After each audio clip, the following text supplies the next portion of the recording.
તમારે આવવામાં વિલંબ થયો છે. કેમ શા માટે? પ્રથમથી મને ખ્યાલ હોત હા તો કે કુદરતે આ રૂપ ઘડ્યા જ તો હું બીડું ન ચાવા. હા મામાએ જ્યારે આપણી જોડી મનગમતી બનાવી પણ આપણા લગ્ન થયા ત્યારે બંનેની આંખો ઉઠાડી પાટા બાંધી પરણાવ્યા. મામા કૃષ્ણ જાણતા જ હતા કે અભિમાની હોત્રાના રૂપ જોઈ જશે તો કોઈ દિવસ મહેલની બહાર પગ નહીં મૂકે. મહેલની બહાર નીકળી ગયો. કાકા મારી રાહ જોવે. હવે હસ્તે મુખે યુદ્ધમાં જવા. હું તમને યુદ્ધમાં જવાની રજા નહીં આપું. યુદ્ધમાં હું તમને કોઈ કાળે નહીં જવા દઉં. હા. હા ના શબ્દ તમારા મુખમાં શોભતો નથી.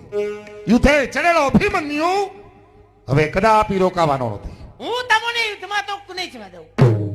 અને જો તમારે યુદ્ધમાં જવું હોય હા? તો તમારો રંગીલો રથ રથ એ મારા શરીર ઉપર હાંકી અને ખુશીથી જઈ શકો છો. એ કદાપી નહીં બને.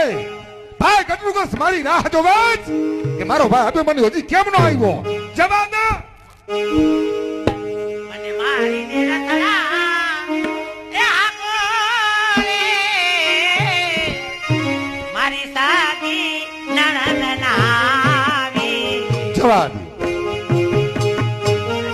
એ રથડા હાકો રે.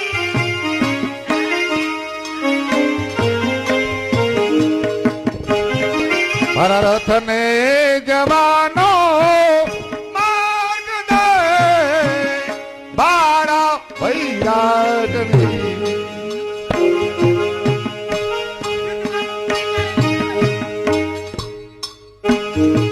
એ હંસલો જાણીને મેતેરિયા પરણી તમારી સાથ. તો આમાં ખોટું શું થયું?